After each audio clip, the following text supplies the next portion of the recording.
할렐루야. 우리 함께 기도로 주님 앞에 나가시겠습니다. 기도하시겠습니다. 사랑과 은혜와 충만하신 하나님 아버지, 우리 인생이 주님의 은혜를 입어 주님의 이름을 찬양하며 경배하며 예배하며 나아갑니다. 주님 홀로 영광 받아 주시옵소서. 더하여 이 시간 주님의 말씀을 보길 원합니다. 성령으로 우리와 함께 하셔서 성령의 지혜와 계시의 영을 통해 우리가 말씀을 올바로 이해하고 깨달을 수 있도록 도우시고 인도하여 주시옵소서. 모든 순서와 함께 하실 주님의 은혜에 감사드리며 예수 그리스도의 이름으로 간절히 기도드렸습니다. 아멘. 할렐루야. 네, 오늘 본문 말씀 보시겠습니다. 오늘 본문 말씀 에베소서 5장 15절에서 17절까지의 말씀입니다. 에베소서 5장 15절에서 17절까지의 말씀입니다.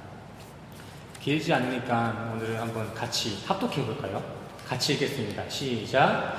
그런즉 너희가 어떻게 행할지를 자세히 주의하여 지혜로운 자같이 하지 말고 오직 지혜 있는 자같이 하여 세월을 아끼라. 때가 악하니라. 그러므로 어리석은 자가 되지 말고 오직 주의 뜻이 무엇인가 이해하라.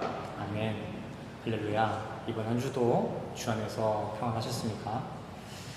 정말 눈 깜짝할 새에 2022년도가 찾아왔습니다. 모두가 느끼시겠지만 시간이 정말 빨리 갑니다. 사람들 말로는 이렇게 한 해 한 해가 지나갈수록 그 시간의 시속은 점점 빨라진다고 하는데 전 아직 30대밖에 안 됐는데도 지금 너무 빨리 가고 있는 것 같아요. 지금 이렇게 날이 갈수록 더욱 빠르게 지나가는 이 세월, 우리 성도님들은 어떻게 이 세월을 살아나가야지 오늘 15절에서 말하고 있는 그 지혜로운 자들의 삶을 살 수 있을까요? 오늘 본문에서는 어떻게 행할지를 자세히 주의하는 자를 지혜로운 이들의 삶이라고 이야기하고 있습니다. 이를 원어적인 차원으로 한번 해석해보자면 이렇습니다. 자, 포스. 네가 어찌하여 살고 있는지, 페리파테오, 네가 어떻게 걸어 나아갈지를 아크리보스, 정확하고 신중하게 블레포, 깨닫고 신중히 주의하라. 내가 어떤 연유로 이 땅에 살게 되었는지, 내가 지금 어떠한 비전을 가지고 이 땅을 걸어가고 있는지를 신중하고 면밀히 깨닫고 주의하는 것이 지혜로운 이들의 모습이다 라는 것입니다. 여기에 바로 이어서 오늘 중심 구절 16절이 나옵니다. 16절. 세월을 아끼라. 때가 악하니라. 더하여 바울의 로마 서신에서도 이와 상응하는 구절이 있습니다. 로마서 12장 1절에서 2절 말씀입니다. 지난달 설교 본문이기도 하죠. 1절부터 읽겠습니다. 제가. 그러므로 형제들아, 내가 하나님의 모든 자비하심으로 너희를 권하노니 너희 몸을 하나님이 기뻐하시는 거룩한 산제물로 드리라. 이는 너희가 드릴 영적 예배니라. 2절 중요합니다. 너희는 이 세대를 본받지 말고 오직 마음을 새롭게 함으로 변화를 받아 하나님의 선하시고 기뻐하시고 온전하신 뜻이 무엇인지를 분별하도록 하라. 아멘. 위의 말씀과 같이 산 제물의 삶, 영적 예배의 삶을 사는 것이 우리 인간의 궁극적인 삶의 이유임에 아멘하고, 이러한 영적 예배에 반하는, 그와 반대되는 아이온, 이 세대에 동요되지 아니하고 시스케마티조, 함몰되지 않는 그 오직 하나님이 칭찬하는 일들이 무엇인지를, 그리고 하나님께서 선하다, 기쁘다, 온전하다 여기시는 뜻이 무엇인지를 항상 입증하고 확증하라는 구절이 바로 오늘 로마서와 에베소서의 말씀입니다. 자신의 에고, 각자가 가지고 있는 그 정체성을 세상 풍조, 세상 유행에 맡기지 않고 자신의 삶 전체로 하나님을 예배하는 영적 예배의 삶을 사는 것, 이로 인해 하나님께서 기뻐하시고 선하다라고 칭했던 이들이 바로 나였구나, 이러한 사실들을 매일 입증하고 확증하는 것, 이것이 바로 이 세대를 본받지 아니하고 세월을 아끼는 지혜로운 성도의 모습입니다. 오늘 본문으로 다시 돌아와서 16절에 아끼다 라는 단어도 한번 보기 원합니다. 당시 사용된 헬라어 원어에서는 이 아끼다라는 표현에 엑사고라조라는 원어를 사용하고 있습니다. 이는 본래 매점하다, 구출하다, 속량하다 라는 의미를 갖고 있는데, 이 속량이라는 단어가 정말 중요합니다. 이 속량이라는 단어는 그냥 단순하게 구렁텅이에 빠져 있거나 위험에 놓인 사람들을 구해내다 라는 그러한 간단한 의미를 넘어서, 이 속량이라는 것은 고대 시대에는 당시 노예제도가 있었죠. 노예시장이 있어서 노예들이 인권 하나 보장받지 못하고 팔려나가는 그런 상황이 있었습니다. 그 가운데에서 그 노예들의 정당한 값을 지불하고 그 노예 신분을 탈피하고 자신의 아들로 삼거나 그 노예들을 일반 시민으로 이렇게 법적으로 전환시킬 때 저 속량하다, 엑사고라조라는 단어를 사용했다는 것입니다. 속량하다라는 것은 법적 용어예요. 한 번 시행이 되면은 돌이킬 수 없는 법적 용어.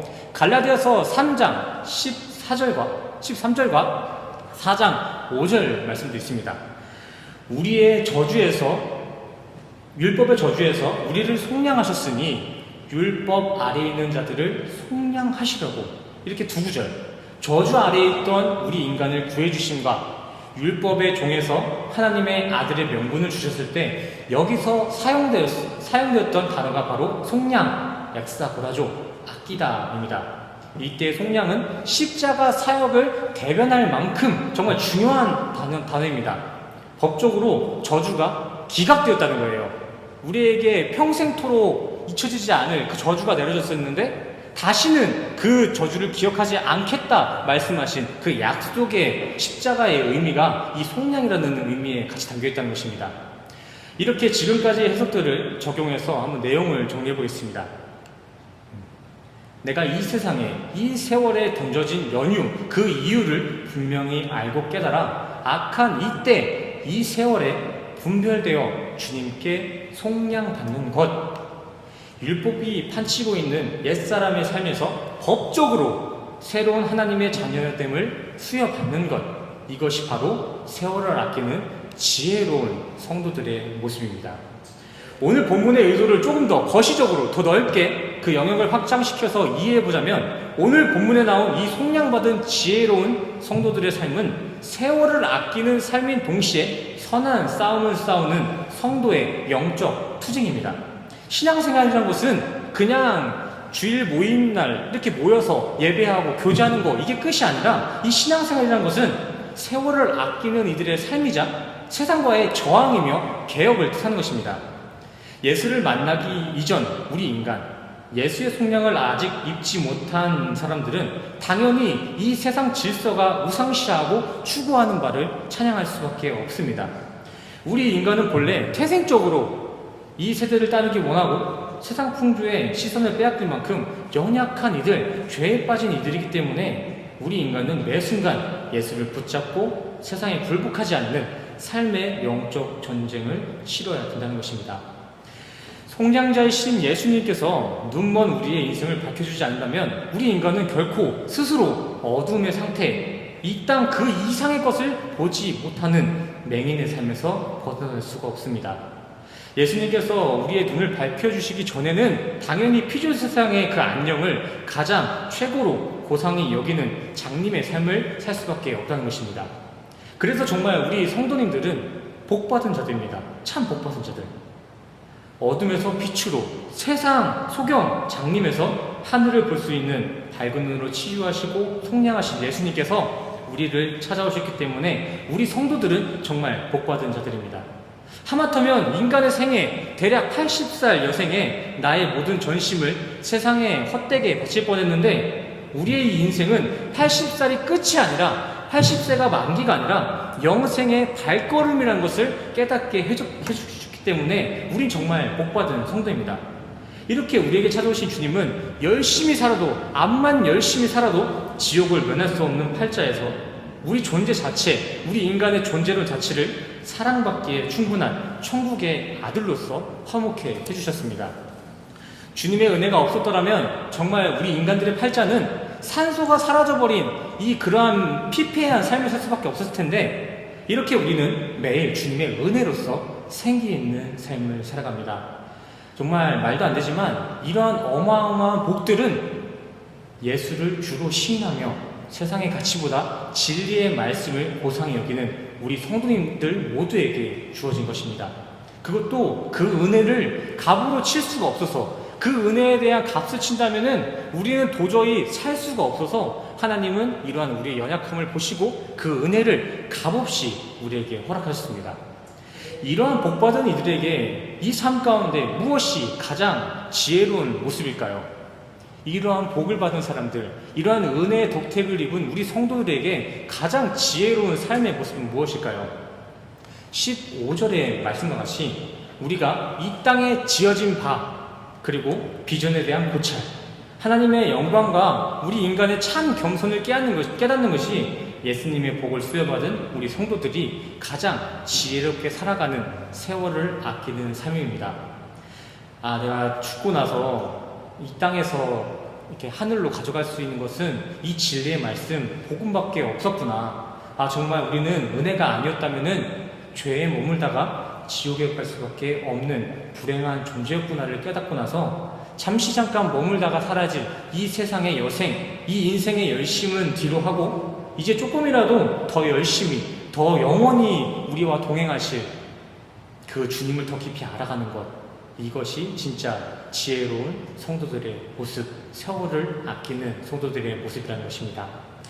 비록 우리가 육을 입고 땅에 유한한 삶을 살아가고 있지만 이곳에서도 은혜를 체험하며 영원한 하늘의 삶을 소망하며 살아가는 것, 그것이 그리스도인의 삶이라는 것입니다. 오늘 본문은 그냥 시간을 좀 아껴 사세요 라고 권고하고 있는 것이 아니라 세상을 책망하고 복음을 권고하며 정말 우리에게 유익이 되는 것이 무엇인지, 우리 영생에 어떠한 것이 유익이 되는 것이 무엇인지를 정확하게 알라는 메시지입니다. 왜 계속 구절들이 다 하나같이 이렇게 연결되고 똑같은 결말이 나오나 싶으실 수 있습니다. 계속해서 에베소서 말씀을 보고 있는데 다 똑같은 결과가 나오고 있어요. 근데 우리가 아셔야 될 것은 본래 성경에는 장과 절이라는 게 시작되지 않았습니다. 처음 이렇게 성경이 편찬되었을 때는 장과 절이 없었습니다. 편의에 의해서 장과 절이 있었던 것이지. 그렇게 장과 절이 없음을 전제함으로 이 이야기의 맥락을 나눠보면은 오늘 본문 자체가 4장부터 시작되었던 그리스도인의 삶이라는 그 대주제 안에 포함되어 있는 내용입니다. 장과 절이 바뀌었다고 다른 결과가 나와서는 안 된다는 것이죠. 이것은 성경 전체를 바라보실 때 묵상하는 관점에서도 동일합니다. 성경은 오직 십자가 은혜라는 한 가지만을 궁극적인 목적에 두고 달려가고 있기 때문에 성경을 읽으시고 딱 덮었을 때면은 언제나 하나님의 은혜, 십자가의 은혜, 그거 하나만 딱 나오셔야 돼요. 어떤 날에는 창세기를 읽었다고 다른 결과가 나오고, 어떤 날에는 마태복음을 읽었다고 또 다른 결과가 나오고, 이것이 아니라 어느 구절을 읽든 언제 어떻게 읽든 간에 성경을 읽고 덮었을 때에는 그 자리에는 은혜라는 이 단어 하나만 딱 남아야 된다는 것입니다. 오늘 설교가 나누어지고 있는 이 자리 가운데서도 설교가 끝나고 돌아간 가운데에는 그 은혜 하나만 들고 가시면 되는 겁니다. 오늘 우리는 새로운 무언가를 배우기 위해서 이 자리에 모여서 막 설교를 교제하는 것이 아닙니다. 여기는 하나님께서 우리 모두에게 허락하신 이 은혜에 대해서 조금 더 확신하고 이렇게 확증하며 그 천국을 기대하는 마음을 서로 교제하다 돌아가는 것이 예배의 시간입니다. 이렇게 하면 복을 받을 수 있습니다. 이렇게 하면 걷지 못하는 사람들도 걷게 됩니다. 이렇게 되면은 장수할 수 있습니다. 이러한 생활 속의 꿀팁이나 신비 체험이 신앙의 주를 이루고 있다면 그것은 예배가 아닙니다. 여기서는 그저 은혜에 대한 그 확신을 가지고 감사를 누리며 이제 돌아가시면 되는 것입니다. 자꾸 내가 뭘 해야 될 것 같고 또 다른 체험을 얻고 싶고 어떤 신비 체험이라든가 기적의 현장이 이 자리에 나타나야만이 오늘 예배를 잘 드렸다 생각되는 것들, 그러한 신비주의의 땡김은 내가 아무것도 가진 게 없어서 그런 거예요. 내 안에 진리가 없기 때문에 자꾸 그 영적인 체험을 다른 것들로 대체하려는 거짓 열심입니다. 이 자리 가운데서는 은혜 아니면 안 되는 거구나, 이 깨달음만 있으면은 우리 성도님들은 오늘 성공적인 예배를 드리신 것입니다. 물론 내 안에 성령이 내주하심으로 교회 공동체를 위한 열심히 일어나는 그러한 모범적인 경우도 있습니다. 그러한 거룩한 이들의 성령의 열심은 정말 이 공동체를 유지해 가는데 참 큰 힘이 됩니다. 하지만 내 안에 진리가 없어서 다른 것들로 그 신앙을 대체하려는 그러한 신앙들은 우리 신앙생활에 조금도 도움이 되지 않습니다. 성도님들은 오늘 주일 이 자리에서 그저 말씀만 잘 깨닫고 은혜만 깨닫고 돌아가셔도 거룩한 안식일을 보내신 거고, 정말 이러한 날들이 하루하루 쌓이는 것이 바로 세월을 아끼는 지혜로운 성도의 모습입니다. 어제 토요일날 우리 찬양팀과 성경 공부를 하면서 잠깐 나눴던 얘기인데, 우리가 정말 이 성경 말씀을 대할 때, 이 설교의 자리에 나올 때에는 오늘 예배가 끝나면 바로 심판대의 문이 열린다는 긴박함, 간절한 마음을 가지고 이 예배에 참석하셔야 됩니다. 정말 이 예배 자리가 내 인생에 복음을 들을 수 있는 마지막의 시간이라는 그런 간절함이 있으셔야 되는 것입니다. 저 또한 마찬가지입니다. 우리 성도님들에게 마냥 좋은 얘기만 해드리고 싶고 천국에 대한 얘기, 희망적인 얘기만 하고 싶지만 그 심판의 때는 아무도 모릅니다. 그렇기 때문에 우리 성도님들과 교제할 때는 항상 이렇게 암울하고 따가운 얘기를 할 수밖에 없는 것입니다. 정말 우리 성도님들 모두가 천국에 들어갔으면 좋겠거든요, 저는. 더 나아가서 항상 내게 주어진 이 1분 1초가 현세의 마지막 때일 수 있다는 그 준비된 마음과 천국을 기대하는 마음으로 하루하루를 살아가셔야 됩니다. 그게 진짜 이 악한 때의 세월을 아끼는 삶, 속량받은 삶의 모습입니다. 누가복음 17장 27절과 29절을 한번 보세요. 노아의 방주 때에도 소돔과 고모라 심판 때에도 사람들은 심판이 어디 있냐며 허랑방탕한 일상을 살다가 그저 장가가고 시집가고 그렇게 평범한 일상을 살다가 그대로 홍수에 잠기고 소금 기둥이 되었습니다. 창세기 19장 14절을 보시면은 룻이 심판의 메시지를 먼저 받고 소돔과 고모라 성에 그 심판을 예언했는데, 거기에 있었던 소돔 사람들은 그 심판의 경고를 저렇게 농담으로 여겼다라고 나오고 있습니다. 원어적인 표현으로는 차하크, 이 농담이라는 것은 희롱했다, 조롱했다, 비웃었다라는 것입니다. 이렇게 함께 나누고 있는 심판 때의 메시지, 우리가 세월을 진정 아껴야 되는 메시지가 전해졌을 때 사람들은 희롱하고 조롱하고 비웃었다는 것입니다. 이 예배 시간이 끝나고 바로 심판대의 문이 열릴 수도 있다는 이러한 메시지를 듣고 속으로 희롱하고 조롱하고 비웃는 것이 비신앙인들의 일반적인 모습이라는 것입니다. 현 시대에도 마찬가지죠. 하나님은 세상의 모든 수단과 방법들을 통해, 자연 질서들을 통해서 우리 인간들의 최후 심판의 메시지를 꾸준히 보내고 계십니다. 주 안에서 하나 된 우리 형제되고 자매된 우리 새생명교회 성도님들, 부디 깨어나시길 바랍니다. 우리 인생은 한낱 안개와 같아서 언제 흩어질지 모릅니다. 부디 매 순간순간을 심판에 대한 영적 예배의 삶, 산 제물의 삶을 사시는 우리 모두가 되기를 간절히 소원합니다. 3년 전쯤이었나요? 큰 지진이 있었죠. 이쪽 앙겔레스 클락 쪽까지 큰 지진의 여파를 받았습니다. 그때 어디 계셨어요, 우리 성도님들은? 지진이 일어나셨을 때. 저는 그때 SM 정문 앞에 있는 저기 커피숍에 앉아 있었는데, 지진이 일어나니까 진짜 건물이 부서지는 그런 굉음이 들리더라고요. 빠차착 소리가 나면서. 근데 그 지진의 굉음보다 더 소름이 돋고 정신이 바짝 들었던 것은 사람들의 비명소리였습니다. 제가 그 백화점을 빠져나가는 문 앞에서 커피를 마시고 있었으니까 그렇게 지진을 입고 사람들이 공포에 질려서 도망가는 그 모습들, 그 비명들 누구보다 적나라하게 들었을 것입니다. 노인과 아이, 여자, 남자 할 것 없이 서로 양보할 것 하나도 없이 소리 지르면서 공포에 얼굴이 다 질려가지고 밖을 빠져나가더라고요.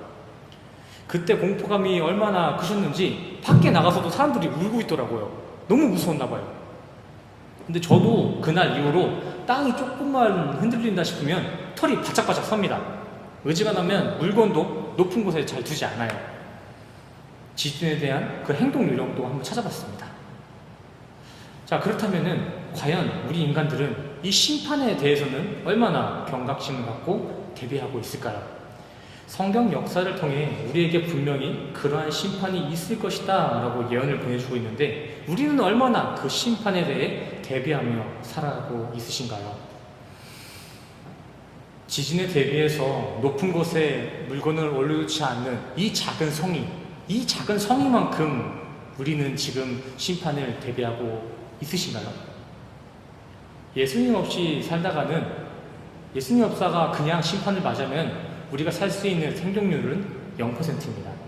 차라리 3년 전에 일어났던 그 지진처럼 사람이 다치고 피해를 입으면 그 건물은 고치면 되는 것이고 사람은 꼬매어서 그걸로 해결하면 되는데, 심판의 결과는 번복되지 않는 영원입니다. 영원.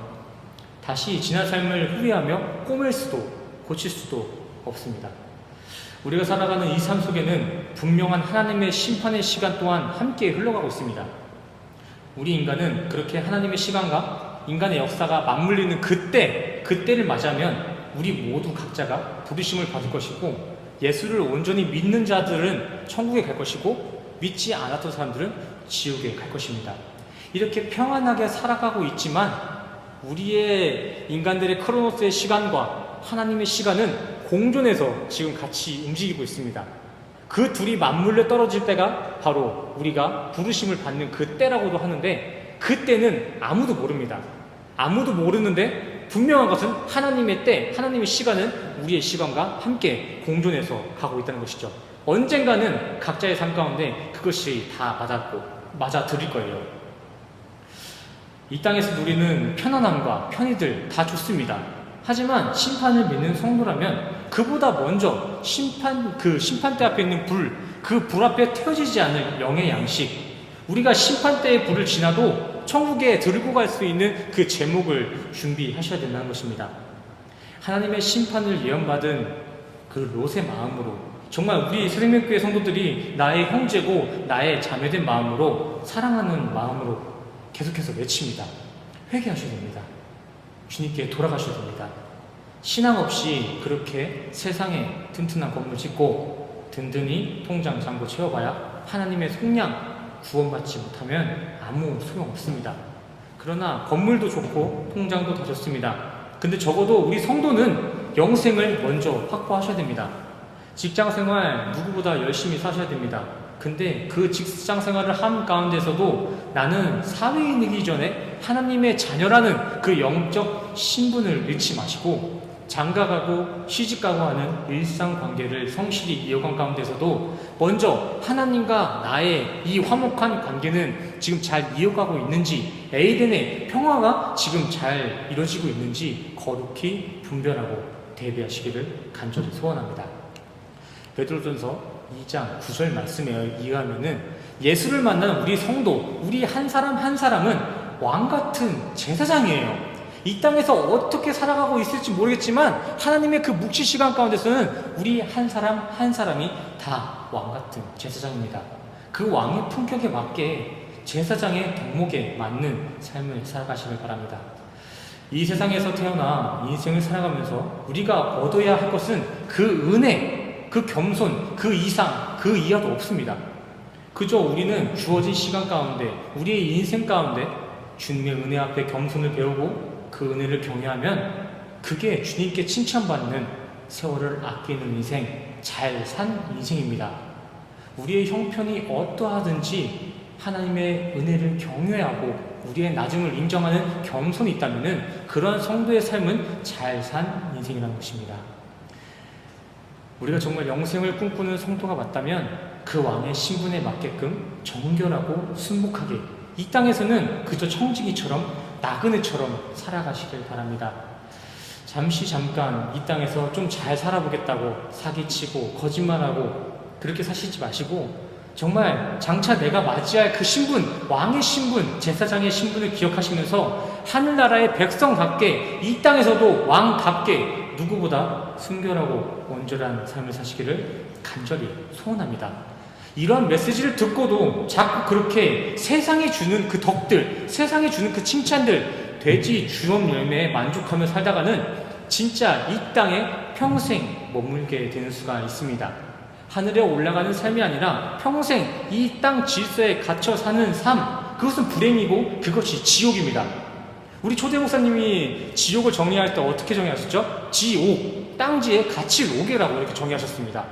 이 땅이 주는 유익들에 만족하며 살아가는 것, 이 땅이 최고라는 그 인식 가운데 평생을 살아가는 것, 그것이 바로 지옥입니다. 우리가 제사장의 직분을 갖고 있고 우리가 왕의 신분을 갖고 있음을 메시지 받았는데도 계속해서 그렇게 세상의 메시지, 지옥의 삶을 살고 있는다면 우리가 죽고 나서도 우리는 지옥에 들어갈 수밖에 없다는 것입니다. 우리가 비록 지금은 육을 입고 이렇게 연약한 삶을 살아가고 있지만 그래도 우리 성도는 영생을 대비하며 세상이 주는 돼지 주염 열매보다 더 좋은 것, 더 오래 영원히 가져갈 수 있는 것을 챙기셔야 합니다. 이렇게 육을 입고 이 땅을 살아간 가운데서도 장차 맞이할 하늘의 신분을 기억하고 다가올 영원한 하늘을 기대하며 소망하는 이러한 삶, 그 천국을 대비하며 말씀에 전력을 다하는 삶, 이것이 바로 오늘 본문 말씀이 메시지하고 있는 세월을 아끼는 지혜로운 이들의 모습입니다. 말씀과 같이 때가 악합니다. 주님이 주신 이 기회와도 같은 세월, 금쪽과 같은 시간들을 세상에 헛되이 쓰지 마시고 우리가 창조된 그 목적에 맞게끔 겸손한 마음으로 오직 주님께 영광되는 일들에만 우리의 남은 여생을 드리는 지혜로운 우리 모두가 되시기를 간절히 소원합니다. 안 되십니까? 네, 기도하시겠습니다. 죄인의 신분에서 하나님의 아들의 신분으로 성령하신 하나님 아버지, 주님의 말씀 통해서 우리가 이 시대를 살아가면서 무엇을 경외해야 되고 무엇을 두려워해야 되는지 다시 한번 알게 되었습니다. 세상에 주는 돼지 주염 열매와 같은 그런 세상 열매를 취하지 않고 온전히 영생을 위해서 무엇을 해야 될지, 겸손을 위해서 주님의 은혜를 깨닫기 위해서는 무엇을 해야 될지 고민하며 의중을 묻고 살아가는 우리 모두가 될 수 있도록 하나님 도우시고 인도하여 주시옵소서. 더하여 이 시간 주님의 은혜를 입어서 가지고 있는 물질로서 주님 앞에 봉헌하는 이들이 있습니다. 이들의 봉헌의 그 마음의 중심을 확인하시고 이 봉헌을 기뻐 품양하여 주시옵소서. 다시 한 주간을 살아갑니다. 이 세상이 주는 혼탁한 그 메시지 가운데서도 온전히 주님의 메시지에만 귀를 기울이는 한 주 될 수 있도록 하나님 도우시고 인도하여 주시옵소서. 우리의 삶을 인도해 주실 주님의 은혜 감사드리며 예수 그리스도의 이름으로 간절히 기도드렸습니다. 아멘. 할렐루야. 우리 이 시간 다 같이 일어나셔서 하나님은 너를 지키시는 자라는 찬양을 함께 하시고 오늘 축도로서 오늘 예배를 마치도록 하겠습니다. 하나님은 너를 지키시는 자 함께 찬양하시겠습니다.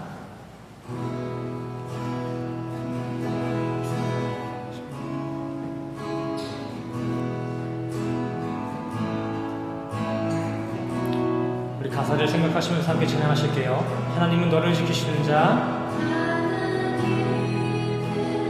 너를 지키시는 자, 너의 우편에 그늘 되시니 낮에 해와 밤에 달고 너를 외치. 우리 다시 한번 찬양할까요? 하나님은 너를 지키시는 자, 하나님은 너를 지키시는 자, 너의 우편은 그늘 되시니 낮에 해와 밤에 달고 너를 외치 못하리. 하나님은 너를 지키시는 자, 너의 환난을 면케하시니 그가 너를 지키시리라. 너의 출입을 지키시리라. 아멘. 눈을 들어 사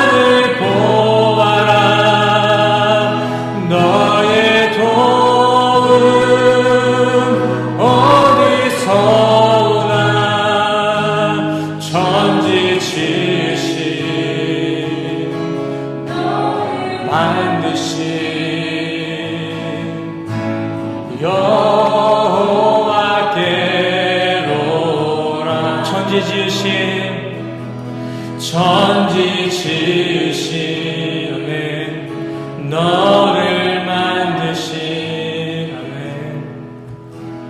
여호와께로다.